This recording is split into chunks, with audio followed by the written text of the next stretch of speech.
According to this question, the vectors a vector and b vector are such that mode of a vector plus b vector is equal to mode of a vector minus b vector. The angle between vectors a and b is। आपको question में दिया है कि दो vectors हैं a and b vector जो कि इस टाइप से हैं कि a प्लस बी का magnitude and a minus B का मैग्नीट्यूड इक्वल है। अब आपसे पूछा गया है कि a एंड b के बीच में एंगल क्या होगा, ये आपसे पूछा गया है।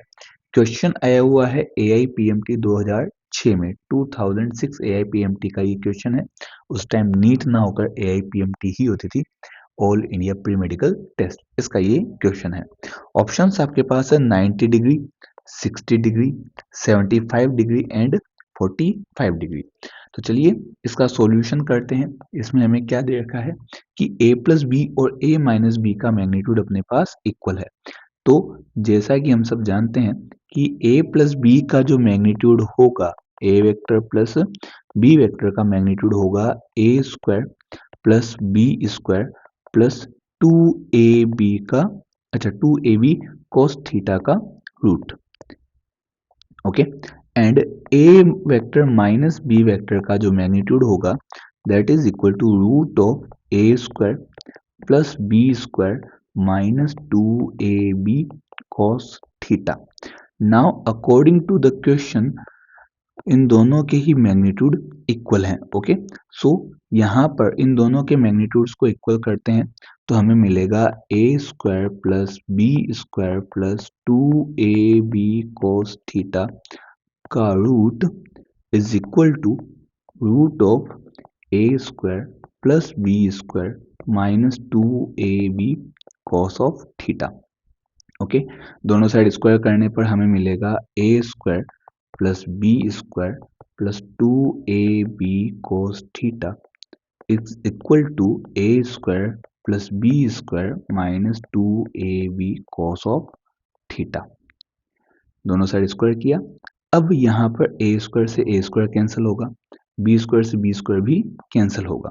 हमें मिलेगा 2ab cos theta is equal to minus 2ab cos theta. यहाँ पर हम 2ab से 2ab भी कैंसिल कर सकते हैं। ये जो cos थीटा हमारे पास नेगेटिव में है, ये इधर आके क्या हो जाएगा, पॉजिटिव। तो इसकी वजह से हमें मिलेगा 2 cos theta is equal to 0।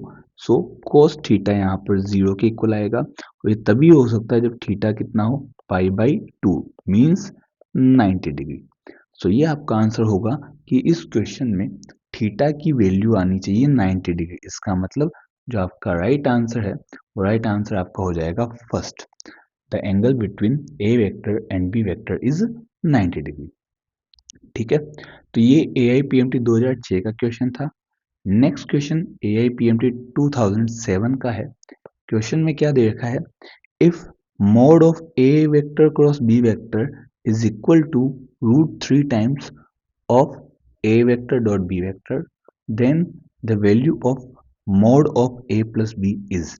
आपको क्वेश्चन में गिवन है कि a क्रॉस b का जो मोड है, जो मैग्नीट्यूड है, वो a डॉट b वेक्टर का रूट 3 टाइम्स है। अगर ऐसा है तो a vector plus b vector का मैग्नीट्यूड कितना होगा। AIPMT 2007 में आया हुआ क्वेश्चन है। चलो देखते हैं इसको भी। हमें क्वेश्चन में दे रखा है a क्रॉस b का मैग्नीट्यूड a डॉट b से रूट 3 टाइम्स है। पहले तो हम इनका मैग्नीट्यूड ही निकालते हैं, इसकी वैल्यू ही निकालते हैं।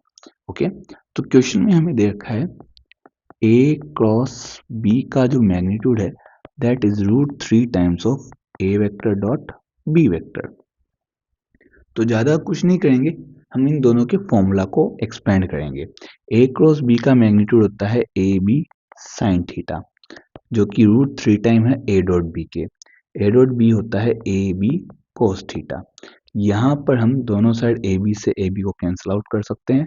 Then we will get sine theta upon cos theta equal to root 3। Sine theta upon cos theta means tan theta equal to root 3। That means theta will be 60 degree, क्योंकि tan theta की value root 3 60 degree पर ही आती है। अब हमें ये पूछा था कि a प्लस बी वेक्टर का मैग्नीट्यूड क्या होगा। तो ए प्लस बी वेक्टर का मैग्नीट्यूड का फॉर्मूला होता है A square plus B square plus 2ab cos theta. Theta की वैल्यू हमें यहाँ कितनी रखनी है बेटा, तो थीटा की वैल्यू हमारे पास आई 60 डिग्री, ये वैल्यू हमें यहाँ पर पुट करनी है।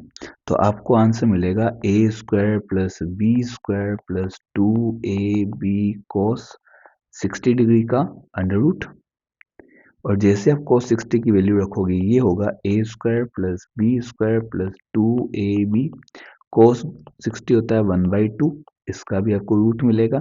यहाँ पर क्या होगा, तो 2 से ये 2 कैंसिल आउट हो जाएगा।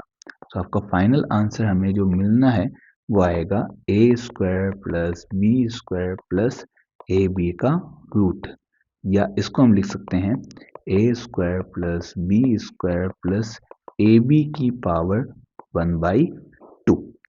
तो ये हमारा ऑप्शन था, ऑप्शन फोर्थ हमारे पास यही है, A square plus B square plus A B की पावर 1/2। इस टाइप से ये अपना आंसर आ जाएगा। Next, find the torque. Find the torque tau equal to R cross F of a force F vector equal to -3i cap plus j cap plus 5k cap acting on the point r vector equal to 7i cap plus 3j cap plus k cap. आपको torque निकालना है। Torque का formula होता है tau vector equal to R vector cross F vector, जहां आपको force की value दे रखी है एंड जिस पॉइंट पर निकालना है उस पॉइंट का पोजीशन वेक्टर भी आपको गिवन है। AIPMT 2009 का क्वेश्चन है। तो देखो, torque equal to R cross F हमें क्वेश्चन में ही मेंशन कर रखा है। टॉर्क इक्वल टू क्या है, आर क्रॉस एफ। हमें इसी को यूज करके वैल्यू फाइंड आउट करनी है। तो देखो, टॉर्क का फॉर्मूला क्या होता है, आर क्रॉस एफ। जब भी किसी का क्रॉस प्रोडक्ट निकालते हैं तो एक ही तरीका है, एक डिटर्मिनेंट बनाना होगा आई जे के। सबसे पहले हमें किसके कंपोनेंट रखने हैं, आर के एंड देन एफ के। सो आर के कंपोनेंट हमारे पास गिवन है, ये रहे, and these are the components of F. Okay, so R के कंपोनेंट है 7, 3, 1 एंड एफ के हो जाएंगे -3, 1, 5। इसको एक्सप्लेन करना है, मतलब इसको एक्सपेंड करके इसका सॉल्यूशन निकालना है। सबसे पहले हम आई को चूज करेंगे, आई के कॉलम और आई की रो को छोड़ देना है। ओके, सो आई को चूज किया, आई की रो और आई को कॉलम को छोड़ देने पर हमें क्या मिलेगा, देखो इन दोनों को छोड़ देना है, तो इन दोनों को छोड़ने के बाद हमें मिला 3115, 3115। सेम इसी तरह नेक्स्ट में हमें जे को उठाना है, जे के कॉलम और जे की रो को हमें छोड़ना है, तो हमें मिलेगा 7 -3 1 एंड 5। तो -j 7 -3 1 एंड 5। इसी तरह से हमें k को उठाना है, k की रो एंड k के इस कॉलम को छोड़ देना है, तो मिलेगा 7 3 -3 1, 7 3 -3 1। अब क्या करना है, हमें अब करने हैं क्रॉस मल्टीप्लाई। हमें क्या करने हैं, क्रॉस मल्टीप्लाई, मतलब 3 को 5 से, 7 को 5 से एंड 7 को 1 से। ठीक है, सो ये हमारे पास वैल्यू बनेगी आई कैप 15 माइनस करके, जो ये बच गए इनको मल्टीप्लाई करना है, 15 -1 माइनस जे कैप 7 5 जा 35 माइनस -3 एंड प्लस के कैप 7 -9। तो आपका आंसर मिलेगा 14 आई कैप, 13 माइनस माइनस प्लस हो जाएगा, तो ये हो जाएगा 38 माइनस के 38 जे, एंड ये हो जाएगा आपका 7 एंड 9 16, तो प्लस के 16 के। 14 आई कैप माइनस 38 जे के प्लस 16 के कैप, 14 आई कैप माइनस 38 जे के प्लस 16 के कैप। फर्स्ट ऑप्शन है, तो यही आपका राइट आंसर होगा। First option is the right answer.